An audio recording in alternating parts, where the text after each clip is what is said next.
Hi, hello Alicia. I'm Isabel. Nice to meet you. Nice to meet you. You're the first one to. I know, I realized that. I thought we were supposed to sign on 15 minutes early. Yes. Alice is coming. We put a waiting room, so I have to open for everyone. And then we will open for all the people, but first we just open for the people who are going to talk and to have Great. a small meeting between us before accepting all the participants. Nice Great. to meet you anyway. Nice to meet nice to meet you, and nice to meet you, Alice. Yeah, nice to meet you too. I just sent you, I didn't see the link in the previous email, but then I found it. Yeah, no, it's fine. I just resent it to you. It's a pleasure meeting you. I hope it's finally the end of receiving emails from me. So, Hello. hello, Alban. So Alban is part of the organization too. We did this webinar with Right Institute of University of Paris, and specialized in health subject. So Alban is coordinating with Alice and myself the program from the partnership. Wonderful. Nice to meet you. And I understand this is being recorded and the remarks will be transcribed, and then we'll have a chance to edit them for the revue de jus. Yeah, absolutely. It's a PhD researcher who will take care of the transcription of your intervention, and she will send it to you afterwards for editing and potential footnotes or anything you want to add. Fantastic. Exactly. So that's why we record it, just to make it more easier for Lawrence, who is coming to join us in a few minutes. And sorry, I have my eyes checking the waiting room to admit people from the organization first, and then we admit all the participants.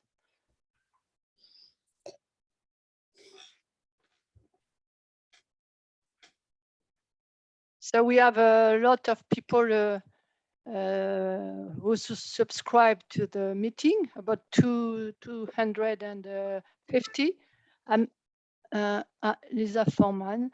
I'm not sure all the people will be connected. As usual, everybody knows this, but at least we should have around 80 people, I think, 80, 100, something like that. So it's not so bad. That's great. That's wonderful. And for, sorry, and for all over the world, it's very nice for us and for all of us. Hello, everyone. This is Daniel. Hello, good afternoon. Good afternoon or evening, according to where you are exactly. It's in the US. In the US, or maybe in the morning. Yeah, just hi, Lisa. Nice to see you. Hi. Nice to see you as well. So, Katrina. Hi, Katrina. Hello. Nice to see you too. Nice to see you. How are you all? Good, thank you. So we are just meeting one get a forum. Yes, and one person, and Lawrence for the organization, and it's okay. Would you like us to be off video when we're not speaking? I think it's better if we can see you speaking, because Zoom is not always very interactive, so it's better if we see. I think the people. No, I mean when we are not speaking, like when Lisa's speaking. Ah, okay. I think, Alice, what do you think? And Daniel and Alban. Attendez, hop. I don't think it's necessary. You can keep your. You can. So there is a. Does any one of you have any question before? Yes. Hello, Professor Katapuram. Nice to meet you. Hi. Hello. I just wanted to ask. Welcome. Hi, everyone. Slides. How should we do that? Because I just emailed you my slides. Yeah, I've just received the slide. It depends. It depends. Do you have the option to share your screen at the? You'd have to make me a co-host for me to be able to do it. Okay. But if you want to do it and I don't have to have that level of technological worry, I'm okay with that too. Okay. If you prefer, I can absolutely do that, and you just tell me when. That would be fantastic. Absolutely, Awesome. no worries. I've appreciate received it, and I have uploaded the file, so you just need to tell me when I need to switch slides. Okay. Thank you. Yes, at least you get the end to manage the slides. Yeah, absolutely. I can share my screen and share the slides. Perfect. Professor Foreman will be the only one with slides, right? From what I've understood. Yes. Okay.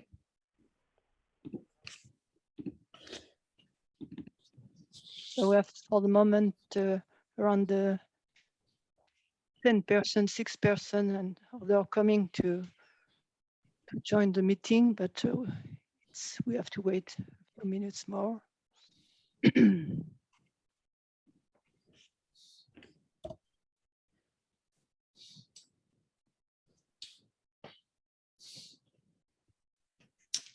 Good luck, everyone. I hope everyone does well.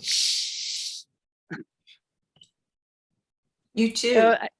I think people, you are all over the world. Maybe we will see after, but most Toronto, London. Amsterdam, right? Sorry? Amsterdam, probably. Amsterdam. It's not bad. And we're in Paris. It's impressive to be able to do so like that. That's the magic of Zoom. Exactly. Maybe just a word to introduce myself. I'm Daniel Benamouzik. I'm the head of the Chaire Santé at Sciences Po. And I would just say a welcome word at the beginning of the session. And then Alice will manage and organize the discussion. And first aussi. It's evening for us, and today, we would say.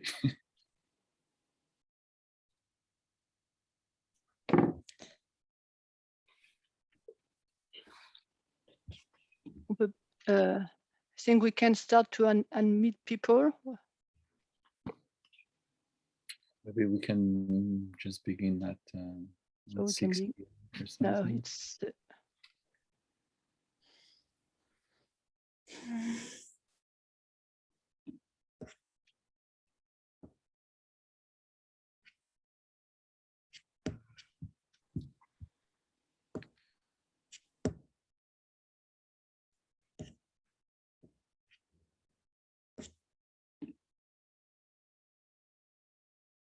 Ok, d'accord, très bien.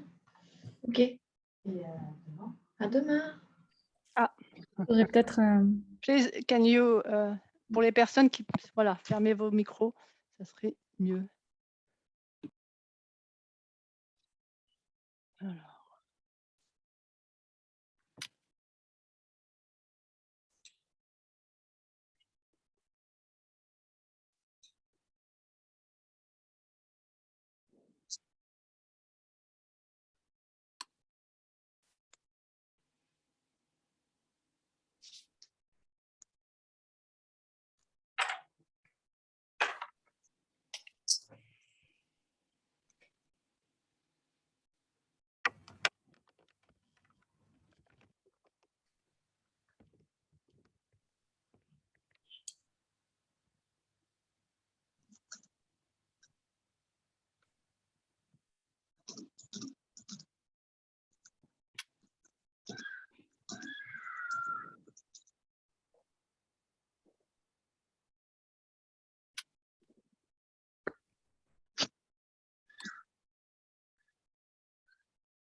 Progress. I think whoever is hosting the meeting can mute the participants if you go to the participant list. Yeah?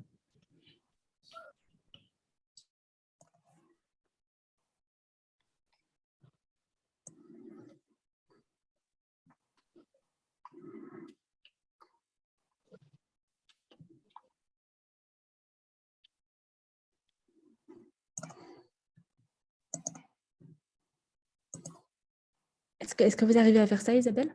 Oui, oui, j'admets tout le monde. Ok, merci beaucoup. On est à une 30. Pardon, vous le voyez peut-être pas, on est à 36 là.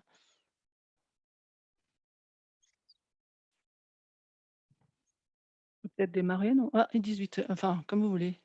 Je continue à... D'accord, je continue à... 2 minutes? Ouais, c'est ça. Ouais. Il y a un petit flux. Si vous permettez juste un petit conseil technique, si vous allez à droite sous la colonne, vous allez voir que vous avez un menu déroulant qui vous permet de bloquer. D'ailleurs, toi, ton écran, tu Non, j'avais une ordonnance à Aix pour les de repos. Un zoom. Oui, il y a un truc espèce comme une sorte de plastique. Non, j'ai pas ça. Et on les micros. J'avais un bilan orthoptiste ou je sais pas quoi. Et des de repos, j'ai fait ni l'un ni l'autre. Je suis retombée sur l'ordonnance il y a un moment, mais je pense qu'elle est plus bonne. Mais il faut que tu prennes rendez-vous chez le petit.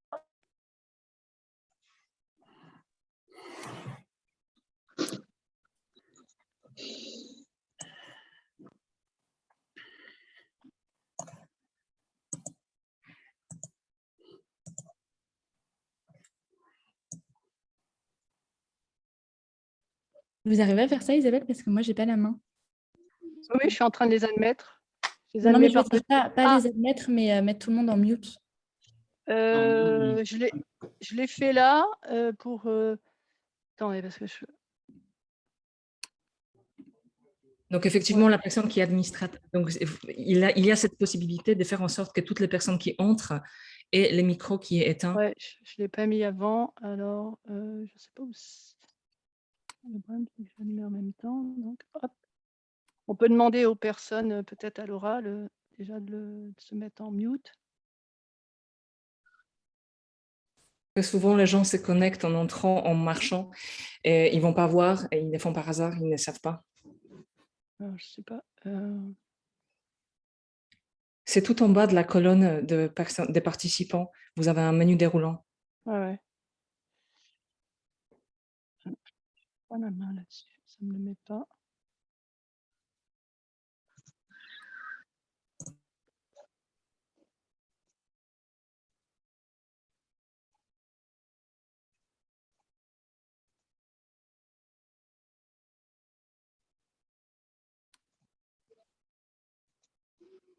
Je n'ai pas la main là sur...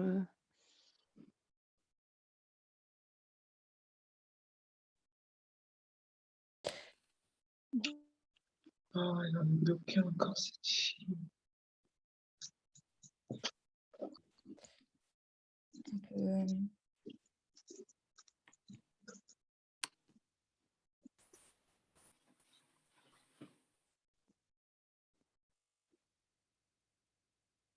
Est-ce que pour simplifier la chose, je pourrais vous proposer de me donner la possibilité d'administrer? Alors, vous êtes... Attendez, je reviens, parce que là, il y a beaucoup de monde. Anna, ok. Le souci, Anna, c'est que ça va couper les micros de...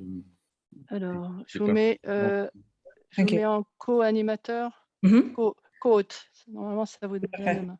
Ça risque de couper les micros des participants.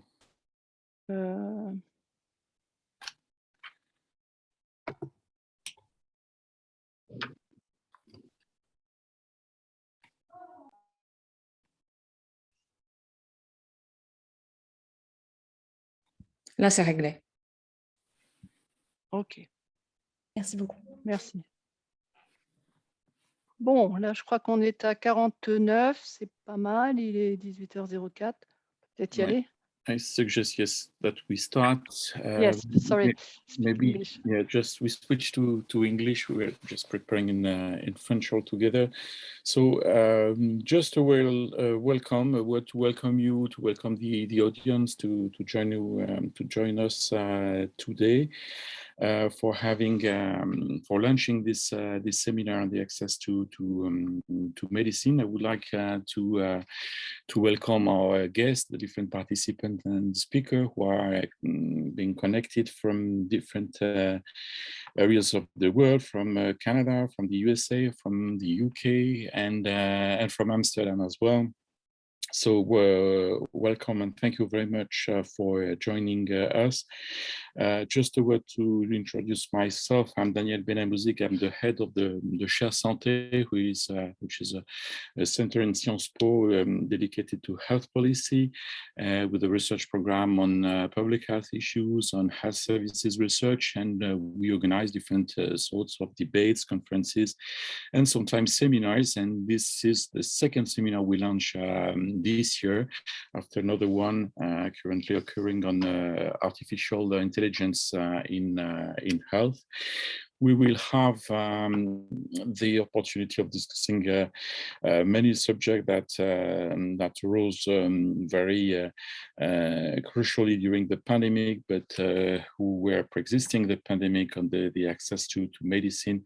And we are going to discuss about the questions of availability of products, of their price, of the possibility of sharing drugs through donation schemes, for instance, and above all, and maybe overarching this subject, the possibility, the conditions of possibility of regulation, both at the national and at supranational or even global level. Probably we will have some discussions on that, about even tonight, about the sessions on the right.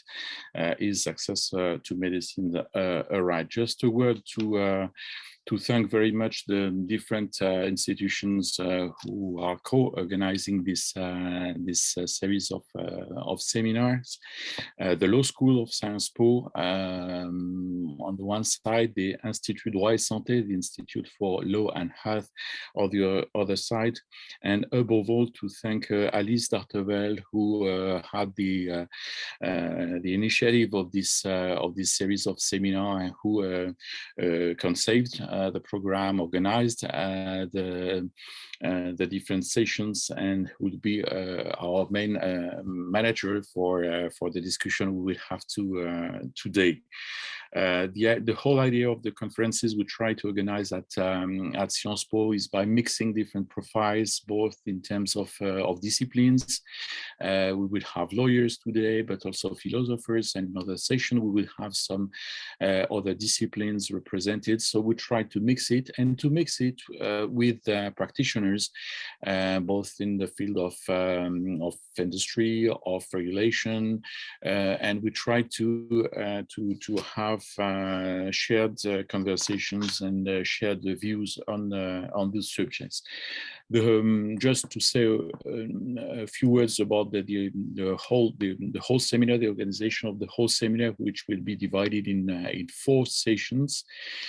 The first one on access to medicines, and we are going to make it a bit more precise in one moment, and with 3 other sessions on innovation, on sovereignty, and on transparency, and probably Alice will say further elements on those different subjects. So once again, welcome. Thank you very much for joining us. Thank you very much, Alice, for managing all that, and I leave you the floor just now. Thank you very much, Professor Benamouzik, for these words of introduction.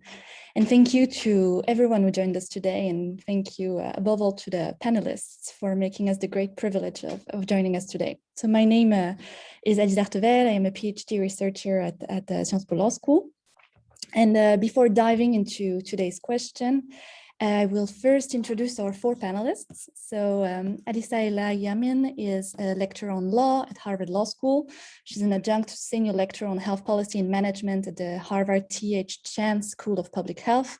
And she's the senior fellow on global health and rights at the Petrie Flom Center at Harvard Law School. She also currently works as a senior advisor on human rights and health policy at Partners in Health, and she holds numerous positions among expert panels and committees in several international and regional organizations. Professor Yamin is very well known for transdisciplinary work and for a career at the crossroads between academia and activism. She has published numerous articles and books, notably on international human rights law and global health. And her latest book, called When Misfortune Becomes Injustice, Evolving Human Rights Struggles for Health and Social Equality, was published by Stanford University Press in 2020. Lisa Foreman is the Canada Research Chair in Human Rights and Global Health Equity, and she's an associate professor at the Dalla Lana School of Public Health at the University of Toronto in Canada. She's an international human rights law scholar whose research explores how the right to health may advance health equity, including in relation to access to medicines, universal health coverage, global health policy, pandemic responses, and COVID-19.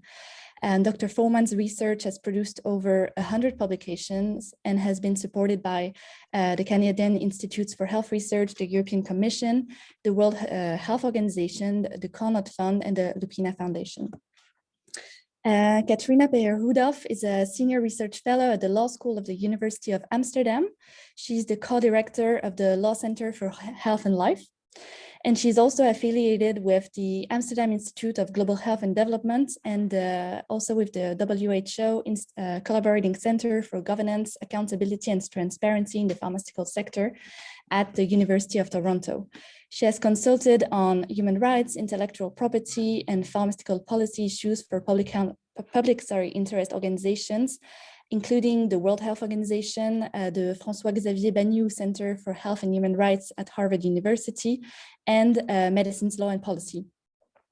She currently also applies her research findings in practice for an involvement as a member of the advisory board of the Pharmaceutical Accountability Foundation and the European Association of Health Action International. Sridhar Venkatapuram is an associate professor in global health and philosophy at King's College London, and he is the deputy director of King's Global Health Institute.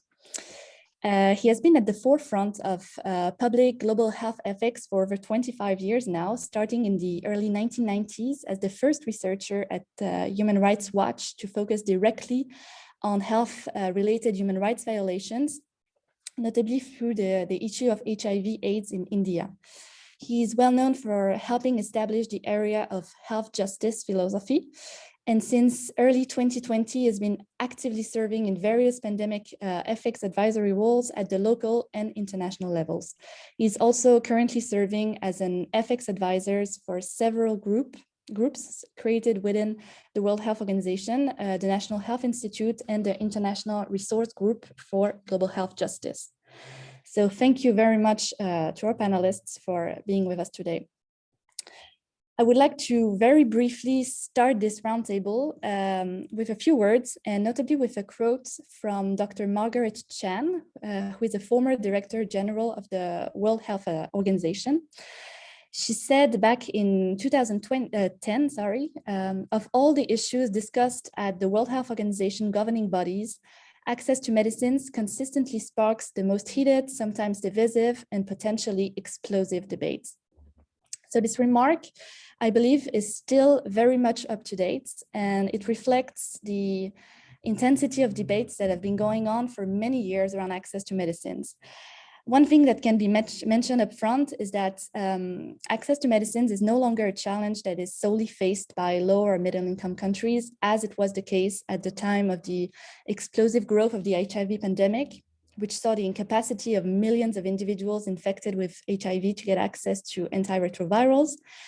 But it's now a challenge that is also directly experienced by high-income countries. We can notably think about the emergence of extremely costly therapeutic innovations such as genomic medicines or direct-acting antivirals for the treatment of hepatitis C. And it should be added that the COVID-19 pandemic has been providing us with yet another example of structural deficiencies in our current access to medicines model, despite global calls to make vaccines global public goods. So starting from these observations, today's roundtable will try to provide elements of response to the question that has now become relevant worldwide: is access to medicines a right? And at the center of this question notably lies the search for the appropriate relationship between the current market imperatives of for-profit companies and the protection of individual and public health, as well as the role that law, ethics, and philosophy can play in the face of access demands to products that cannot be considered as any other goods. So I do not want to take too much time upfront so as to leave the maximum amount of time to our panelists and to the Q&A session. This roundtable will be divided in two main parts. First, our panelists will each share with us introductory remarks of approximately 15 minutes each. And the second part of the event will be solely dedicated to Q&A and debate session. So if you have questions, please use the chat, and we will do our very best to address them during the second part of this roundtable. Unless if there is any specific, very technical question related to the content of a specific intervention. So those questions will potentially be addressed in between interventions, and more general questions and debate topics will be kept in reserve, so to speak, for the second part of the roundtable.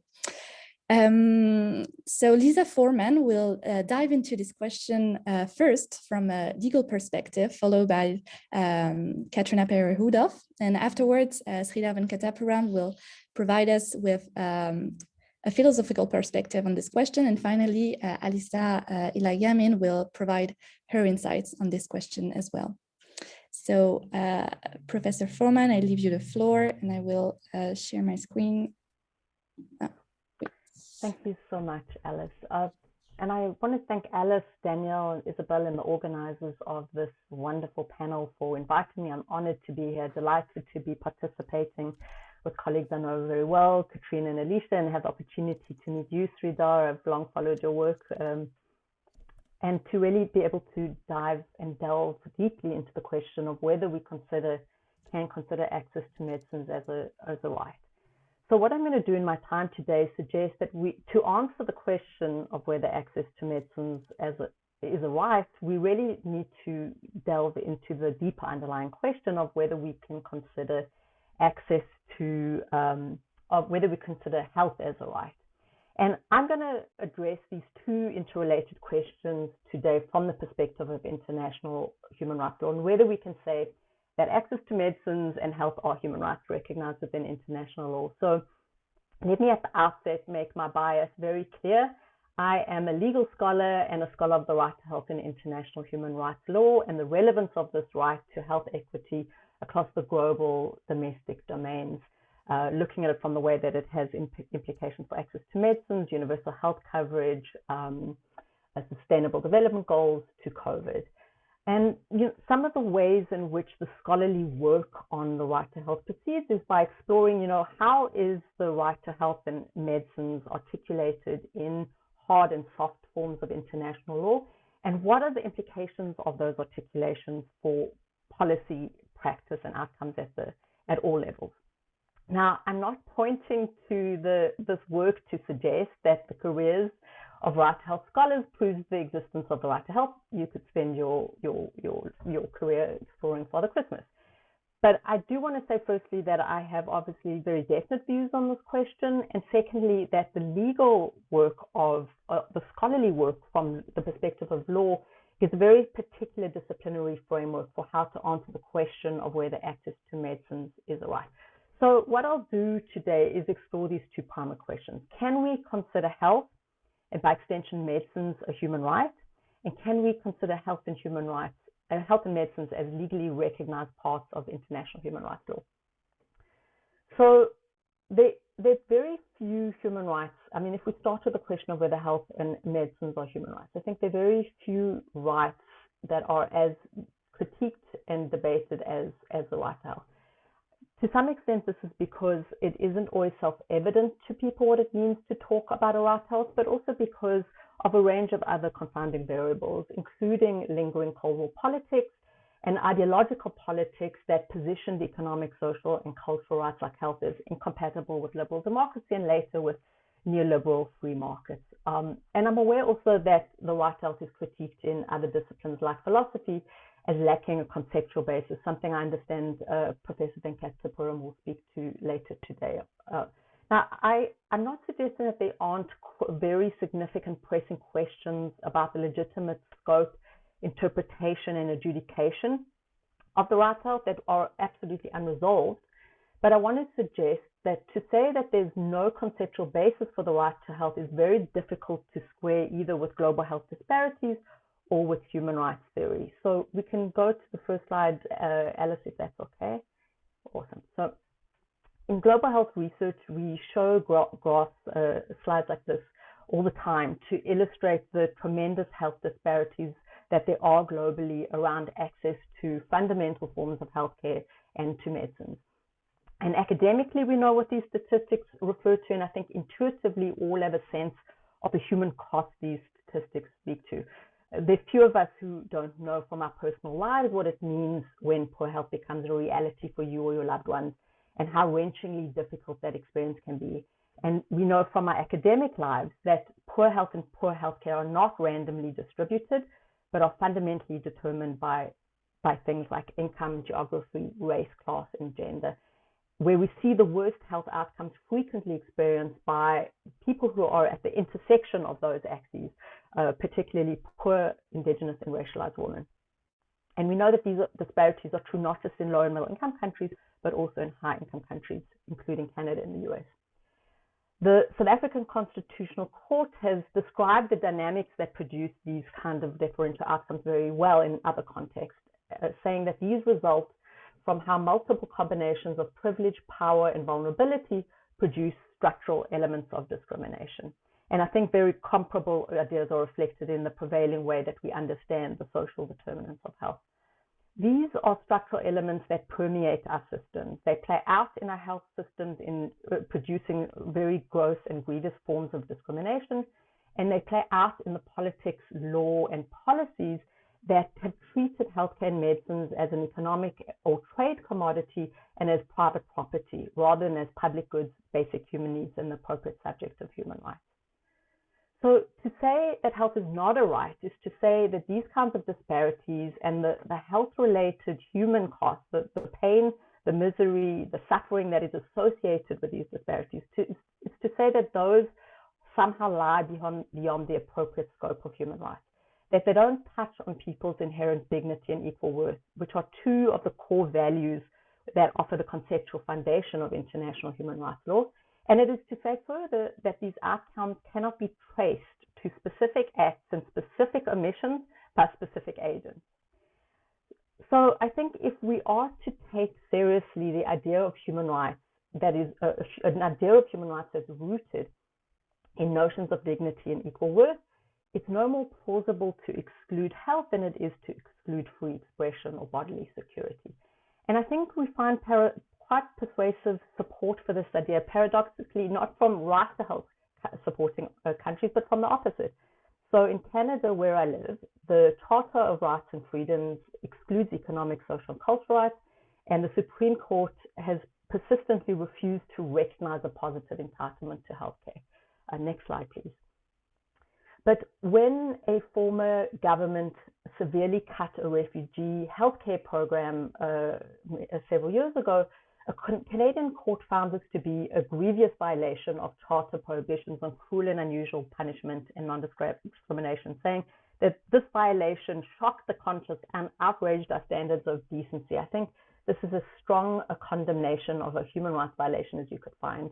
And I think decisions like these underscore that it's very difficult to extricate health from the interests that human rights seeks to protect, because health is inextricably bound up in what it means to be human.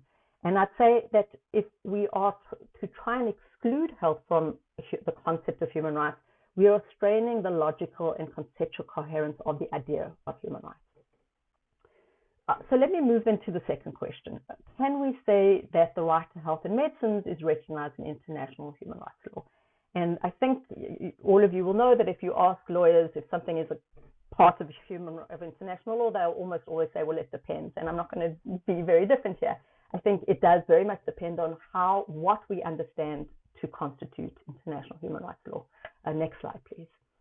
So the different approaches to the question of what constitutes international law is beautifully captured in this quote by Rosalind Higgins, the former president of the International Court of Justice, when she says, some see the source of human rights obligations in international instruments, so whatever rights are in the treaties are human rights, at least for the ratifying parties, while others say that the international instruments are just the vehicle for expressing the obligation and providing the detail about the way the human rights is to be guaranteed. It is an interaction of demands by various actors and the related state practices that leads to the generation of norms and the expectation of compliance in relation to them. Now, I don't think that these two schools are incompatible. I think both are very much coherent with how we define international law and the recognized sources of international law. The next slide, please. So the statute of the International Court of Justice defines the recognized sources of international law as including treaties, customary international law, general principle of law, and judicial decisions and scholarly teachings as subsidiary sources of law. Now, each of these sources depends on the types of legal, political, and social processes that Higgins was referring to, whereby international law and the standards and norms of rights become part of law and part of politics, part of legal and social mindsets and actions, whether we're talking about the ratification of treaties, the creation of state practice, scholarly recognition, legal acceptance, and implementation. And I think that in these social processes where rights are created, accepted, and acted upon, and where we can look to see the emergence of rights like health and medicine, whether or not we give it formal legal status in international law. And I think to some extent we can see the creation of rights and norms when we start to see the footprint or the shape of those rights begin to show up in legal, political, social discourse, practices, and outcomes in ways that suggest that the right has been accepted, internalized, and is now being acted upon. And we can do this without having to go down, the wormhole of trying to adduce the state practice and sense of legal obligation that is sufficient to meet the threshold of customary international law. And, these are dynamics very well described in social theories of international law, like, the Harold Coe's work, and Finnemore and Sicking's, Risrop and Sicking's work, where they describe these common processes of the generation of norms through the actions of transnational actors and norm entrepreneurs to the extent that they become widely accepted and eventually adopted as collective understanding. And I'm going to suggest today that I think that there is sufficient evidence in legal, political, and social discourse and actions to suggest that the norm of access to affordable medicines as a right has emerged. And this is the idea of the norm of access to affordable medicines as a right that places duties on states and places some types of limits on private property rights. And that we see this in a variety of different places, and that at a bare minimum we can consider the right as what Franz Koumans calls law under construction. So I'm going to touch on some of the more significant indicators of this emergence in my time. The right to health is extensively recognized in international and regional law treaties, but rarely, if ever, do these treaties specifically identify medicines as an element of this right. Instead, you can go to the next slide. Instead, what they do is they focus on state duties to assure health, including through providing medical care. And these two options are to some extent provided in the way that the Universal Declaration of Human Rights, on the one hand, the International Covenant on Economic, Social, and Rights, on the other, framed health as a right. On the one hand, a right to a standard of living adequate for health that includes medical care, on the other, the right to enjoyment of the highest attainable standard of physical health, which includes a range of things, including medical care. And the treaties that come after these two more or less follow somewhere in between these two framings. The specific identification of medicines as a part of this right has come from authoritative interpretations that have been issued since then. Next slide. So General Comment 14 on the right to health, which was issued by the UN Committee on Economic, Social and Cultural Rights in 2000, has been an incredibly important definition of what it means to talk about a right to health, the scope of that entitlement, the nature of the duties that it creates. And it is very explicit that the right to health places concrete obligations on governments to ensure access to accessible, affordable, good quality healthcare that includes essential medicines as a really essential, prioritized core obligation under this right. In a conglomerate way, they identify medicines as a really critical part of the duty to provide healthcare.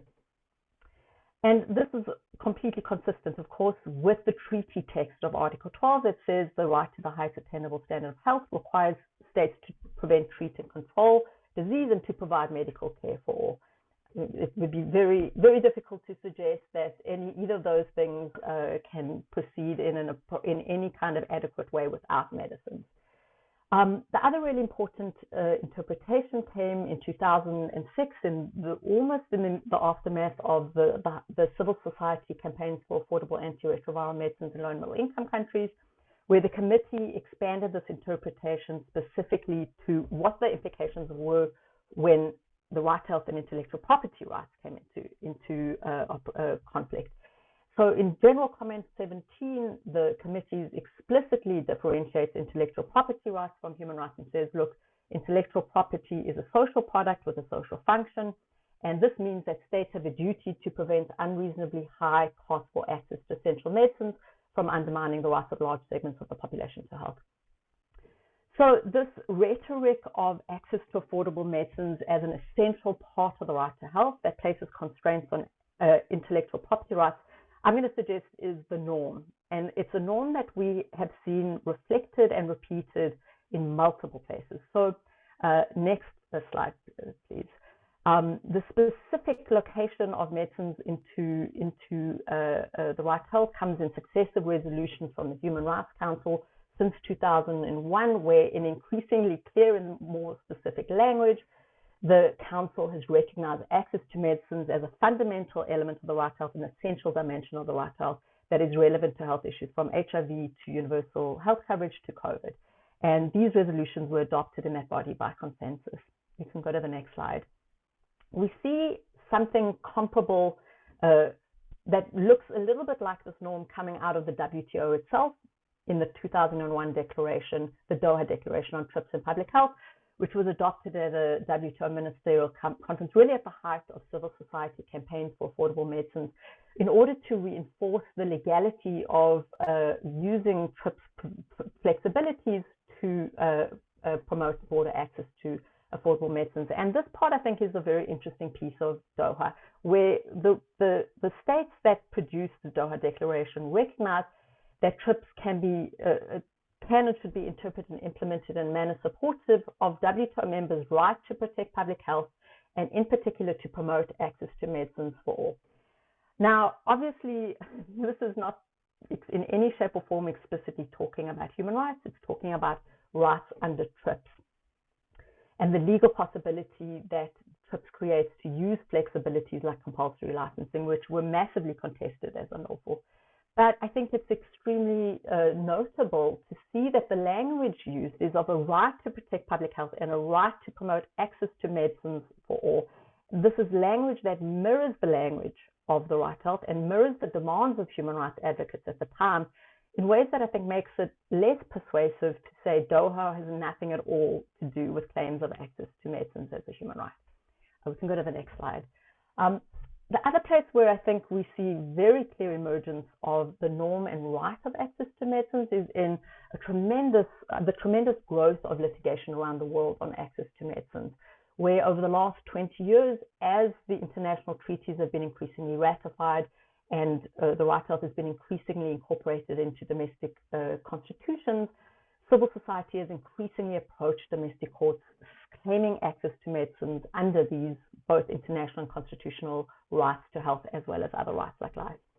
And an early study by Hoggezel, which I think Katrina was part of, found that the consistent variable where these claims were successful were that those states had ratified and domesticated the treaties. And the primary point that I want to emphasize here is that whether you think this litigation is good or bad is to some extent not entirely the point. The cases, I want to suggest that the cases are themselves fairly strong indicators that the right is being socially adopted and judicially recognized in parts of the world, and that this is producing law-like, law-producing norms of, certainly it's evidence of the social and legal diffusion and internalization of this work. I'd also suggest that we see the imprint of a right to affordable medicines that places limits on intellectual property rights in the Sustainable Development Goals. We can go to the next slide. So SDG 3 on health includes a specific target on universal health coverage, which is defined to include access to safe, effective, quality, and affordable essential medicines and vaccines for all. I mean, this is language that could have been drawn straight out of General Comment 14. And the SDG 3 is also explicit in recognizing that access to affordable medicines affirms the right of developing countries to use to the full the TRIPS flexibilities.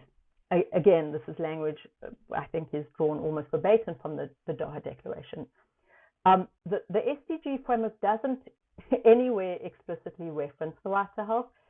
There was extremely strong prevalent discursive reference to the right to health in the lead up to the framework, and there is language in the framework to explicitly say that the agenda is grounded in international law and in human rights treaties, but certainly not without any reference to the right to health.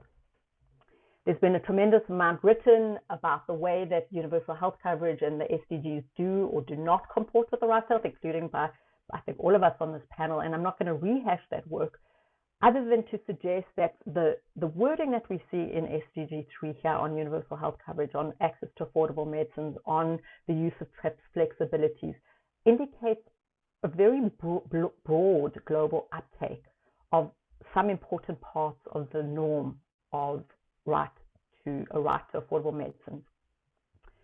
I'll close just by maybe thinking a little bit about where we might locate the TRIPS waiver that is being currently debated within this broader normative analysis. You can go to the last slide, Alice. So the TRIPS waiver is a proposal that was made by India and South Africa in March 2020 at the World Trade Organization that TRIPS rights, intellectual property rights, should be temporarily waived for the duration of COVID, given the need for unimpeded and timely access to affordable medical products, including medicines. I mean, this is a very, very hotly debated proposal. There's no explicit mention of the right to health or other human rights. But I think the suggestion that access to affordable medicines and vaccines requires an even greater carve out from intellectual property rights than TRIPS flexibilities is really, really interesting. And to some extent, I think it says that we're potentially seeing a shift in the norm.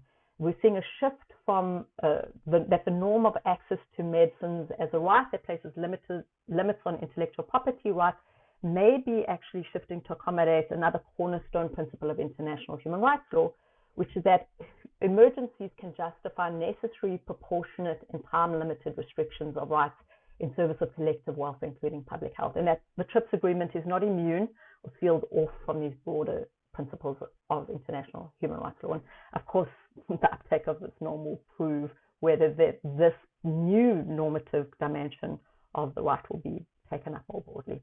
I think I'll close there.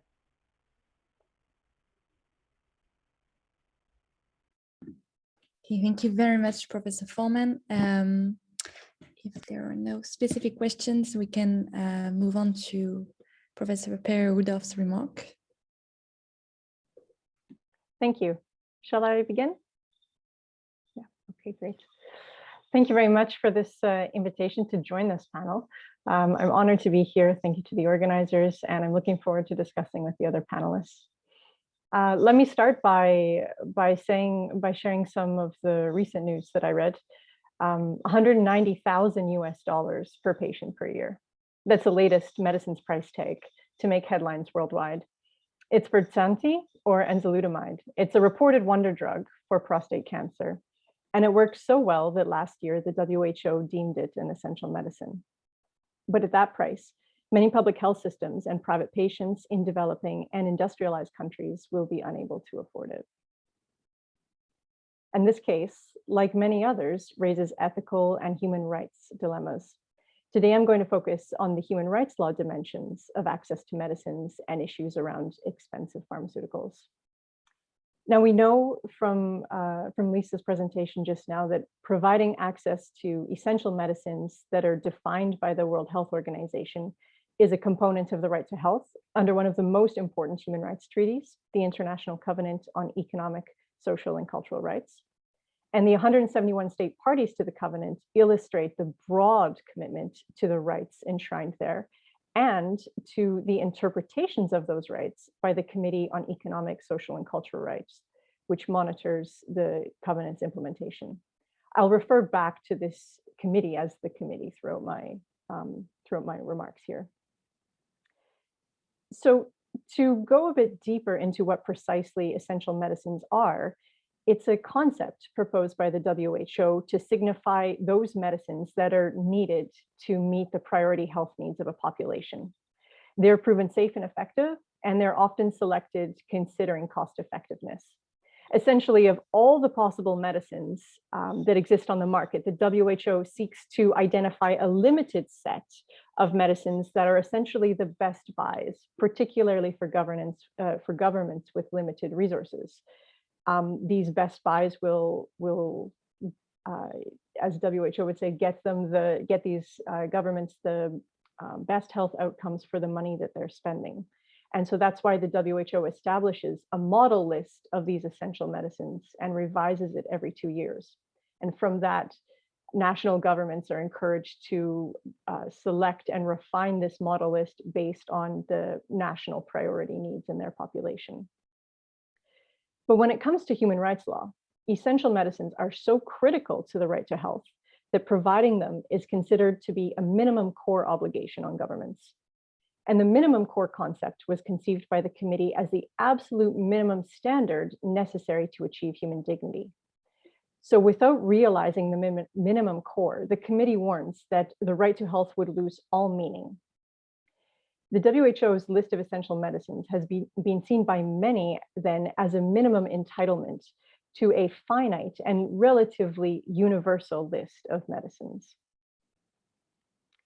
And because it's part of the minimum core, the WHO's list of essential medicines seems like a convenient line in the sand, an explicit minimum standard to which states should be held to account. And this is an attractive idea in the world of international human rights, where principles are sometimes considered to be too vague to be of use to domestic policy. But consider the broader implications of the WHO's list as a minimum entitlement.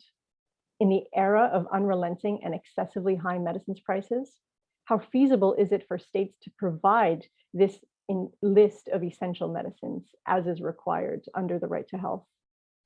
And does this core obligation to these medicines hold states hostage to high medicines prices?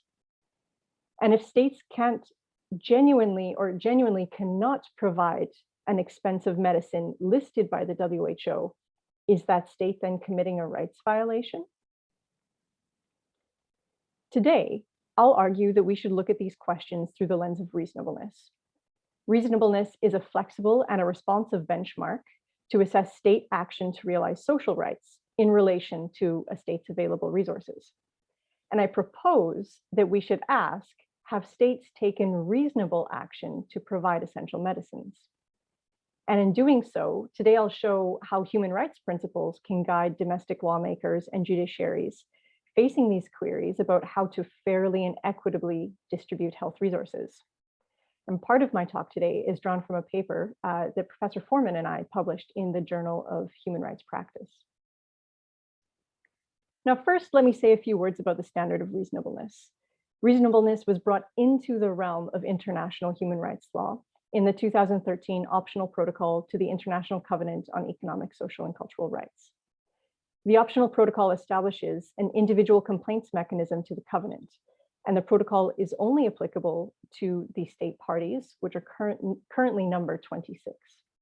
However, the optional protocol is useful in today's discussion because it marks the committee's desired direction of travel for social rights, interpretation, and enforcement. It builds on, now that I've heard Lisa speak, it builds on Lisa's law by construction approach. And it's a new avenue of norm development that we can learn from for understanding medicines as part of human rights. This is because the optional protocol, in the optional protocol, the committee endorses reasonableness as a threshold to judge states' action on health rights.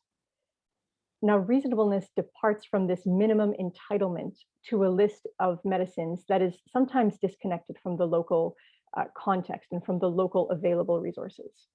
And instead, reasonableness proposes that fulfilling social rights depends on whether a state has taken appropriate measures within the limits of the maximum available resources it has. Reasonableness also says there may be acceptable circumstances in which states can justifiably are justifiably unable to attain a minimum standard of rights enjoyment. Now, although the contours of reasonableness are still being drawn in international law, the committee has offered several points to consider when assessing state action in relation to its resources. Now, let me share a few of those considerations. The committee asks, has the state chosen a policy that least restricts covenant rights? Has it accounted for the precarious situation of disadvantaged and marginalized individuals or groups? And has state action been non-discriminatory? Has state action sought to identify low-cost policy options? And has state action sought international cooperation and assistance for the purpose of implementing covenant rights? Now, the committee also recommends considering state action in relation to a country's level of development and its economic situation, as well as the presence of other serious claims on state resources, such as recent emergencies, we can think of COVID, or conflicts. Now, all of these criteria together allow us to examine government action and question how adequate state efforts are in relation to its capacities. And by this definition, it sounds like reasonableness opens up a potentially limitless grounds for states to derogate from their obligations towards social rights. However, there are potential benefits of using the standard of reasonableness. This standard helps us contextualize states' responsibilities to the local reality, and it enhances the specificity of states' duties.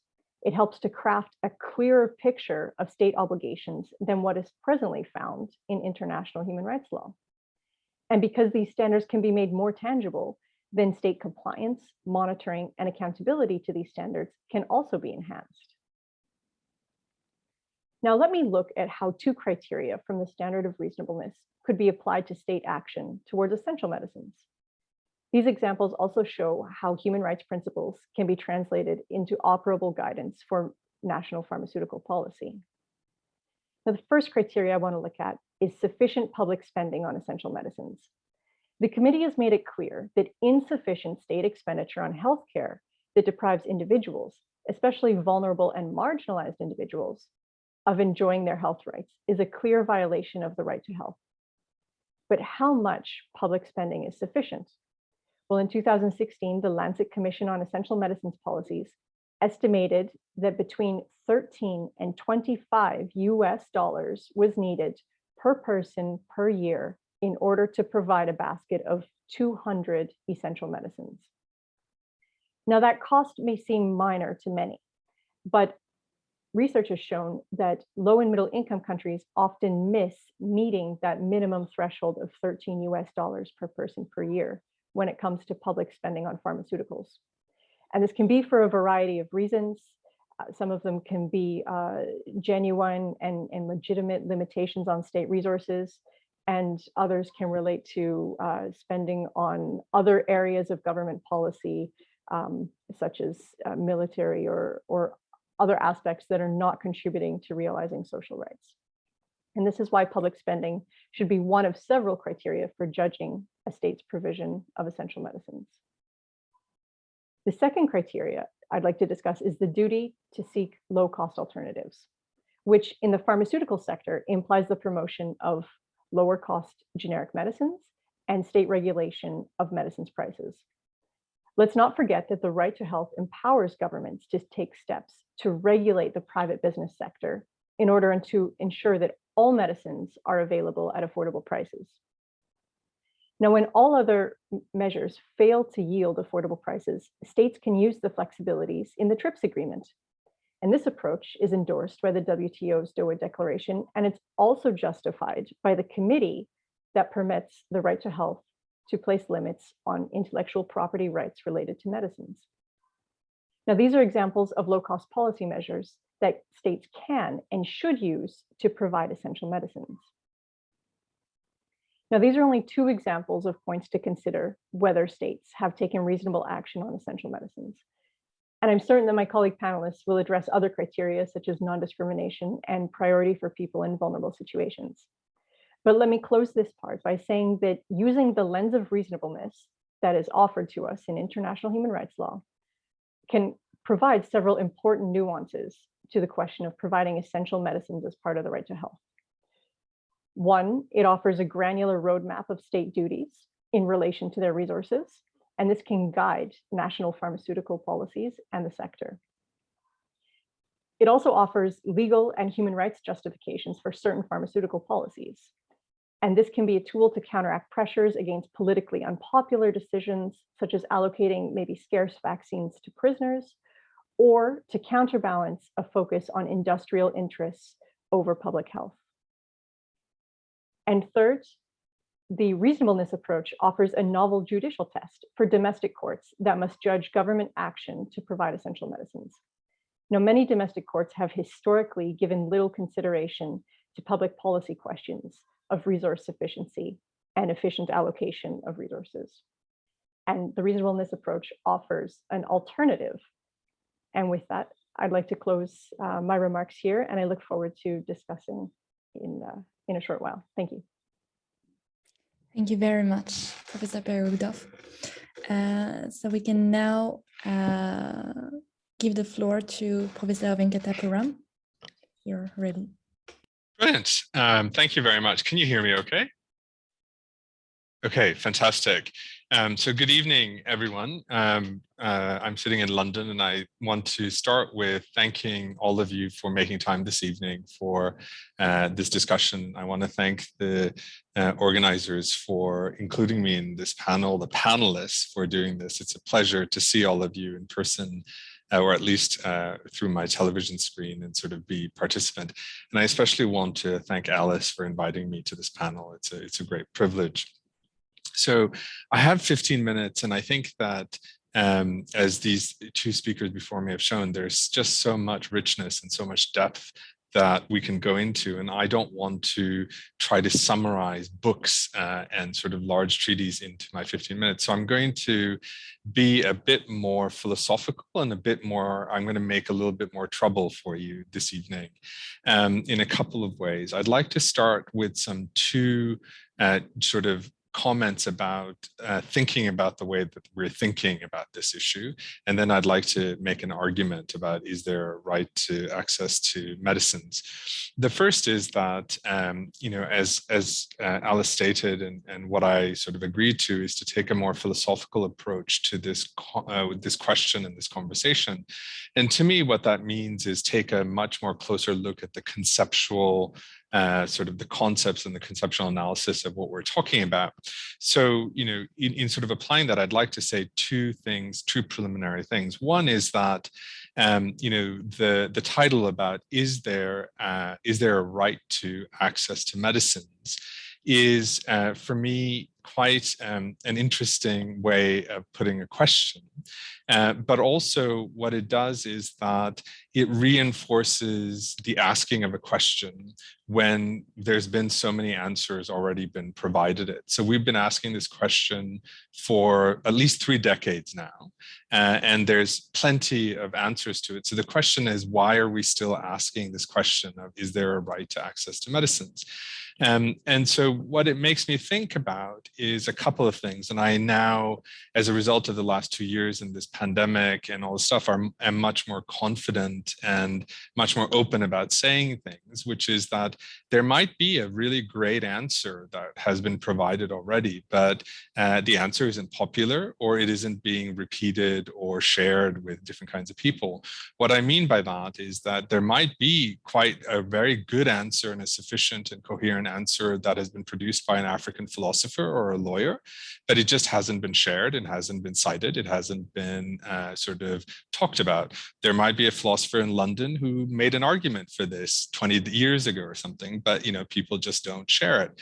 But if the academy in the United States, for example, if the universities and the curriculums keep sort of putting the same articles that say, is there a right to health, that repeatedly asked it for 20 years, we still have the same question that's being answered.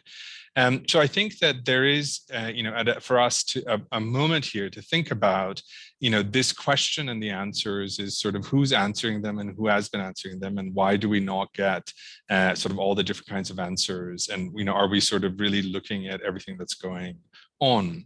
So the reason I bring this up is that we had a similar kind of discussion about whether there is a right to food.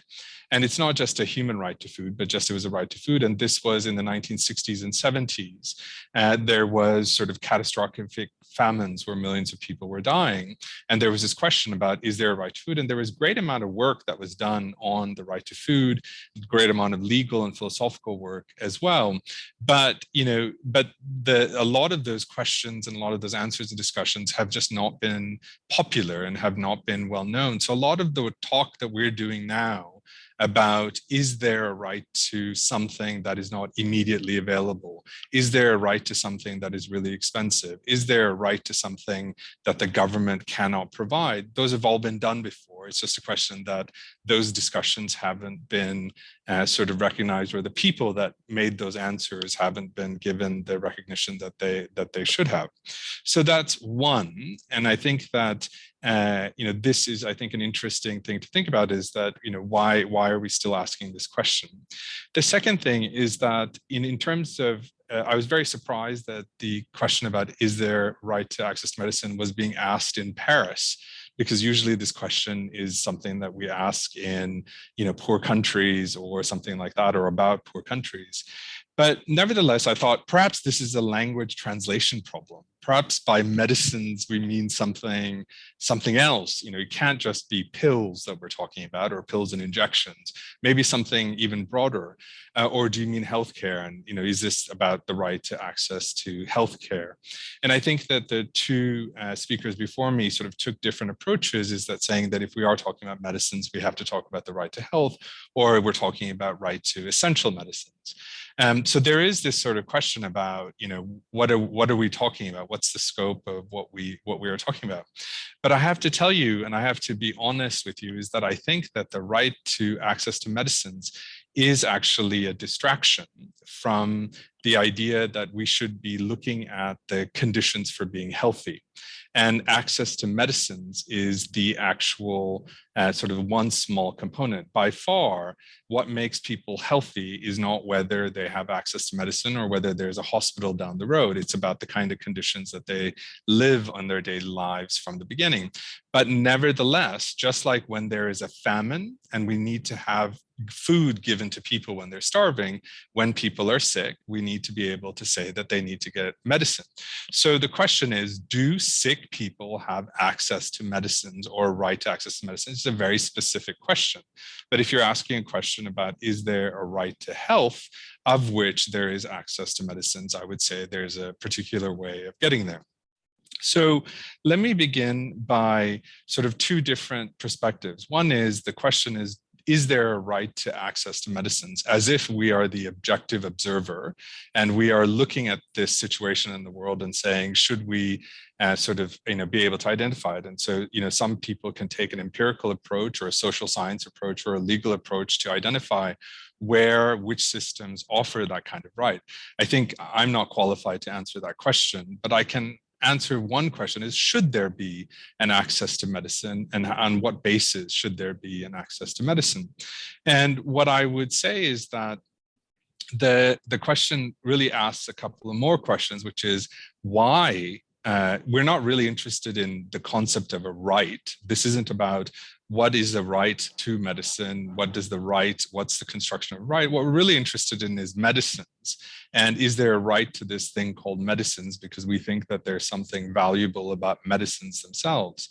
And I would say that there's different ways of thinking about what it is that is valuable about medicines. And so a lot of people have different ideas. So one idea is that medicines alleviate suffering, right? So they mitigate disease, they prevent death, and they alleviate suffering. And therefore, the thing that's valuable here is this instrument that alleviates suffering. And therefore, do I have a right to this sort of commodity or instrument that will alleviate my suffering? And that is, I think, kind of where the kind of nub of the question here is, which is in what sort of ways do we think about this, or should we think about this? A lot of people do think that this medicine is a valued and valuable commodity, and it has use for individuals in different ways. And what there has been so much political, and as you said, Margaret Chan sort of raised this idea, is that the question is because it's a valuable commodity and people want to redistribute a valuable commodity, and therefore there's a lot of conflict over who it belongs to, who should have it. Is it based on need? Is it based on ownership? Is it based on a public good? Is it based on contributions, etc.? I think that is a sort of an interesting conversation to have. But as I told you, I'm not interested in medicines. I'm interested in health and the conditions for health. So that's not some place that I spend a lot of time on. The second place that I am interested in is this question about human suffering and whether this instrument that we call medicines is something that we should ensure that people have. The thing that worries me about that path is that there's a lot of suffering in the world, and therefore there is one kind of pain and suffering which is caused by disease and morbidity, but there's also other kinds of pain as well. And the question is this about our sort of philosophy or theoretical approach to alleviating pain and suffering in people's lives? And therefore medicine is one or an important part of that, and therefore that's why we should ensure people have access. I think that there's many different kinds of pain and suffering, and sometimes some suffering is justifiable.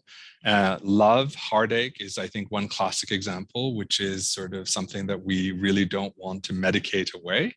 And also fighting for a just revolution is another kind of example that's often used, that it involves pain and suffering, perhaps death, that we may not want to alleviate or take away from people. We want to allow people to do that kind of thing.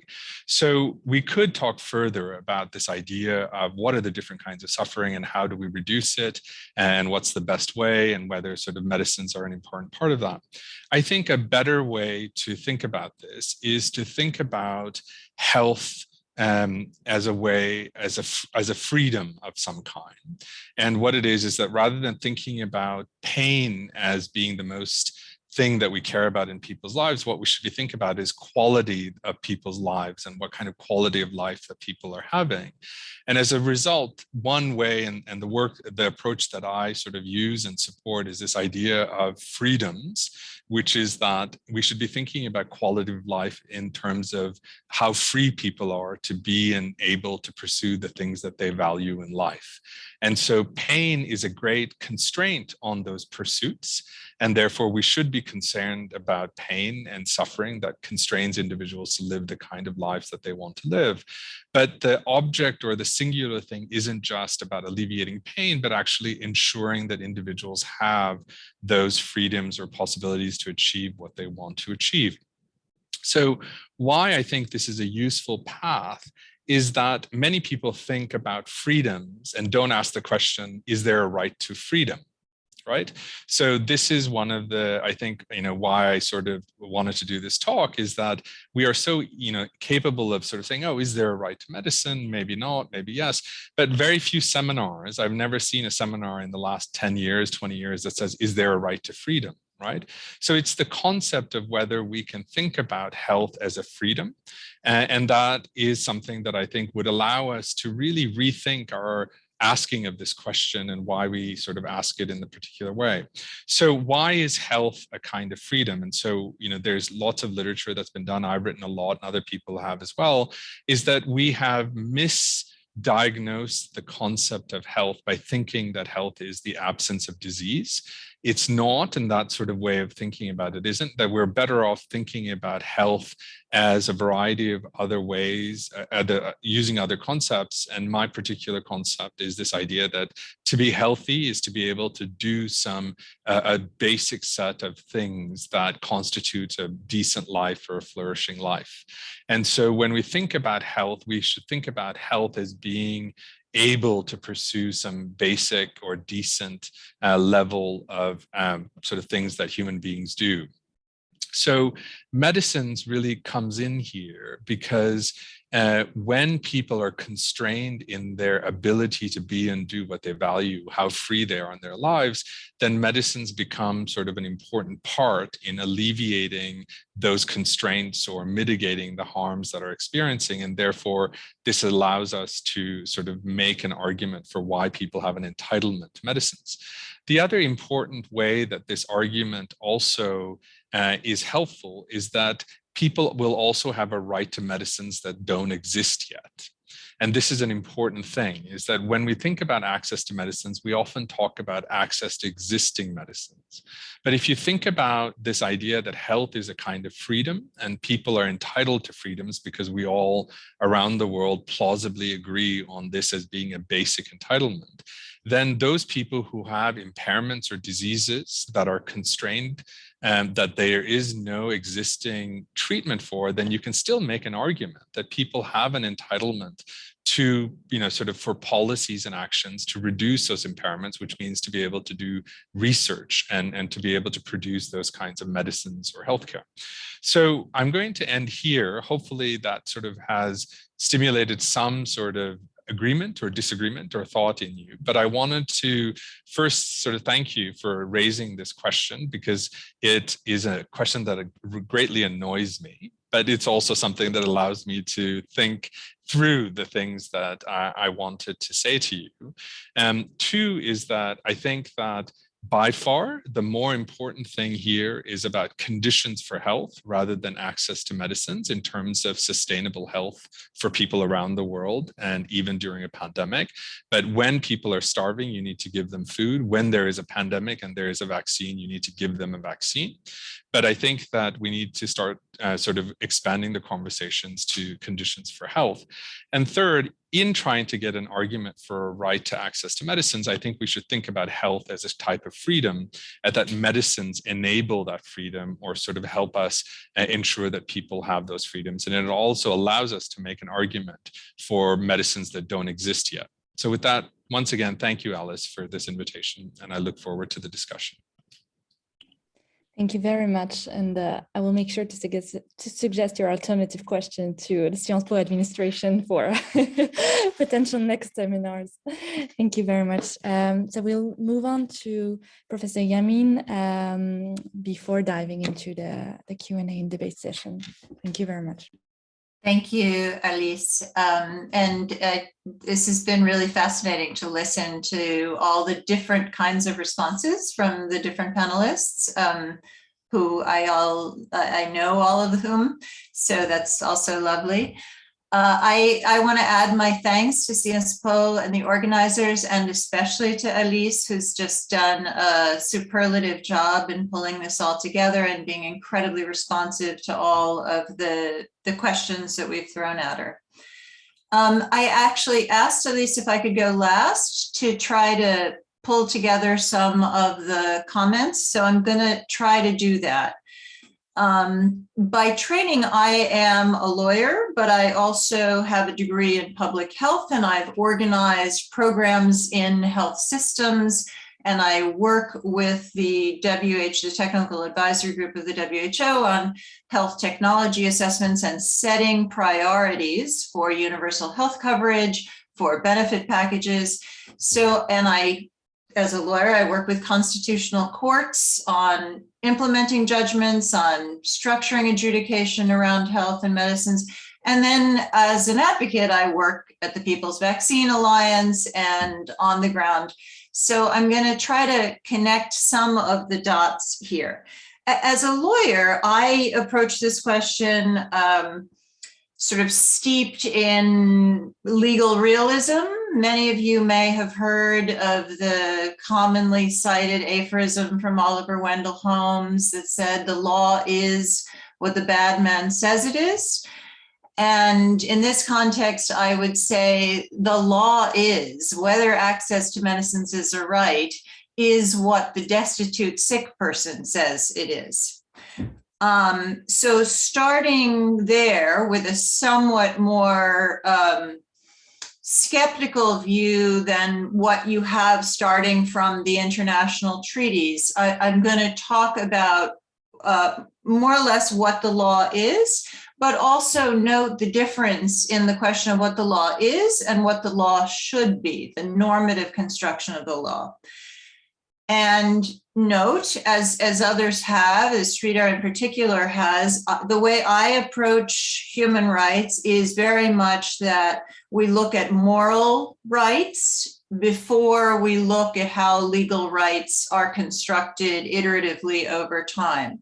And certainly I share his capabilities theory infused view of health being inextricably linked to dignity, to the ability to exert capabilities and functionings that we value in life in a more liberal rights-based framework, the preservation of a normal range of opportunities, as Norman Daniels would say.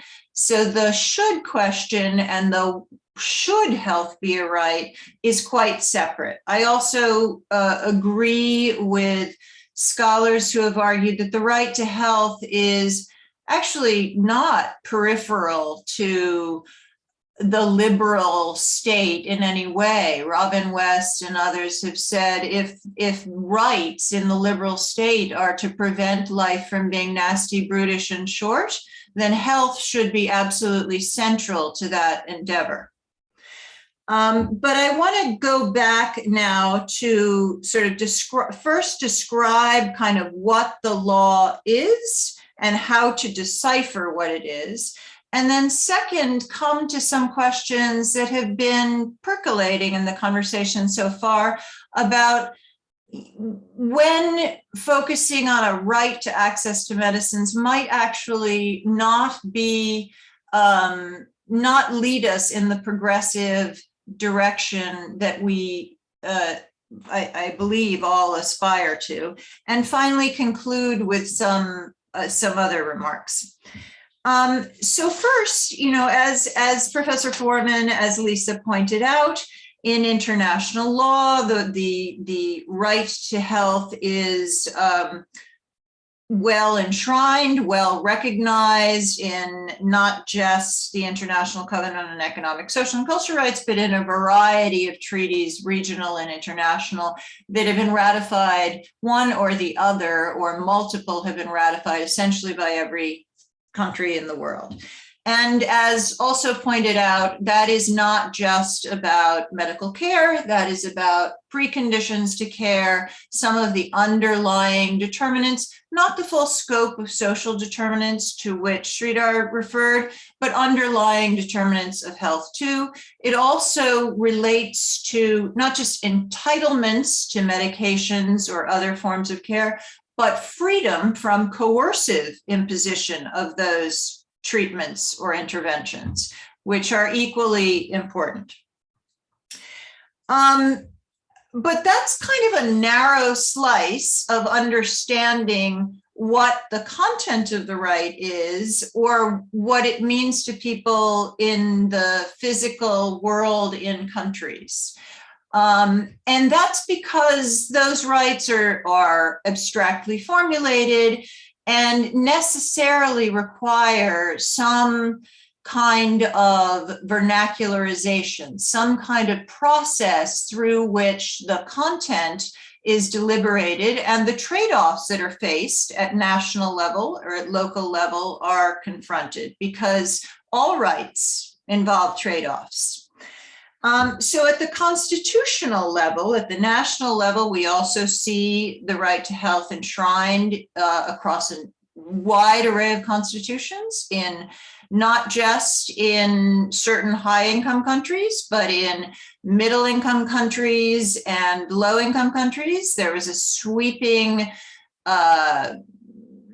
transformation of a lot of constitutional law that adopted transformative constitutions, as in South Africa, or what are called new social constitutions in Latin America, that included robust enumerations of human rights, and even in some cases incorporated international human rights into domestic constitutional law through what are called constitutional blocks, based, of course, on the Conseil d'État in France. So that that doesn't automatically mean that what the international norm is applied straight downward. That creates a broader dialogue about the meaning of the right to health, and specifically rights to medications, in much thicker cultural and social contexts. And that also depends on the legal system, whether there are, for example, in Latin America, a large number of individual protection writ mechanisms where people are suing for individual entitlements to healthcare or medications, or whether there's really only inter partes cases that decide entire policies. It also depends very significantly on the way the health system is organized. And here I want to emphasize, I agree in general with Sridhar that the medications is a very small part of protecting health. But I do think it's valuable to see the health system as itself being a social determinant, not a mechanical apparatus for the delivery of goods and services, but really a social institution at the interface of society that both reflects and refracts norms of solidarity, of equality, etc. And so this question of access to medicines in the health system is very much a factor of how different health systems operate, and different priority setting is carried out within health systems. Sometimes that is by statute, sometimes that is determined, say, in the context of the United Kingdom, where there's a National Health Service and a National Institute on Clinical Excellence. It's quite prescribed what the criteria for accepting what medicines are going to be available are. In other situations, we have significant political and regulatory dysfunction, and the health technology assessment institutions don't work particularly well, and they don't follow other kinds of principles of, I would say, constitutional rights as well as international rights, such as non-discrimination, exclusion of marginalized people, etc.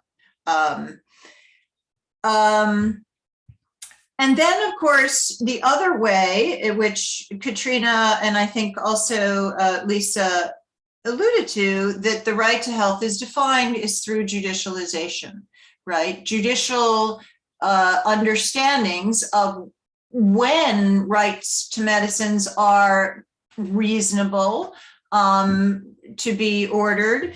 And that also is very much a factor of what kind of legal systems exist, what kinds of health systems exist. And it's rarely just limited to essential medicines. In most of the litigation we see, it relates to high cost medications. It relates to medications that are not necessarily to alleviate suffering. They may be experimental, they may be enhancements, they may be preventive medications.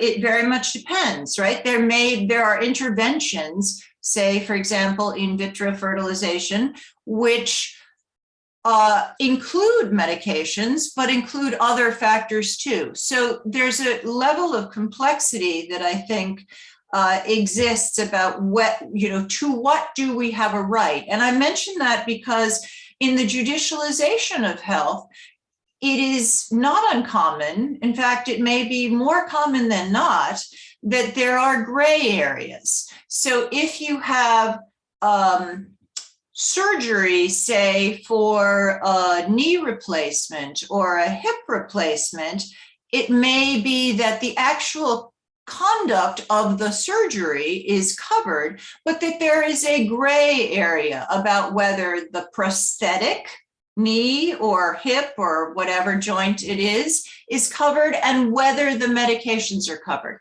If you have a entitlement to medication, it's not always clear that you have that entitlement past the original 30-day prescription of that medication or 90-day prescription of that medication, even if it's something that you need to take on a daily basis, say for HIV or whatever, cardiovascular questions.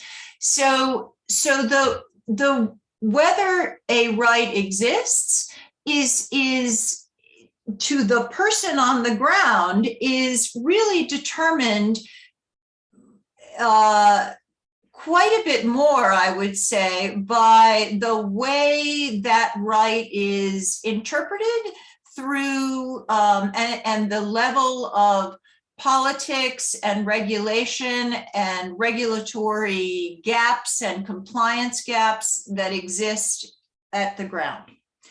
And I'm happy to talk more about that and other examples of that. The other point that I wanted to make, which has come up, I think, has been alluded to several times, is whether a rights-based approach to medications is always the one we want. And I want to suggest that it may not be, because rights, while we accept the overall political economy in which we live, can be actually impediments to social progress and more egalitarianism. I would question the lauding of the Doha Declaration and the TRIPS flexibilities, which were quite narrow, and there was an incredible poison pill that's come back to bite us in COVID, that the compulsory licenses and 31Bs, which set up incredibly onerous requirements to get those compulsory licenses and limited them to medicine by medicine, within country by country, has really proven to be an extraordinary problem since then, not a human rights affirming move. And in fact, the people who are most closely involved in the TRIPS waiver, which again is a reasonably narrow waiver, which obviously will then require an enormous amount of work on changing national regulations, as well as building up manufacturing of vaccines and therapeutics around the world, we're worried that waiver by the WTO could be approved, but that there could be an equally poisonous pill inserted into it, and that as the delays have gone on and on, it's a question about what is the priority to fight for now in the access to medicines community. So that's one point, but the larger point is just that, if we accept that a right to access to medicines exists without questioning the intellectual property laws, and I don't think it's so much an idea of do governments allocate sufficient resources? And because the sufficient resources are so shaped by what intellectual property rules are, right? So in a low and even a middle income country, that has an enormous amount of effect on the budget when, as Sridhar pointed out, there may be more effective ways to spend the budget. So I think we need to think through, I mean, in South Africa and the Treatment Action Campaign, in Kenya and the counterfeit medicines case, in some of the work in Colombia and Brazil, there has been enormous efforts in challenging those regimes.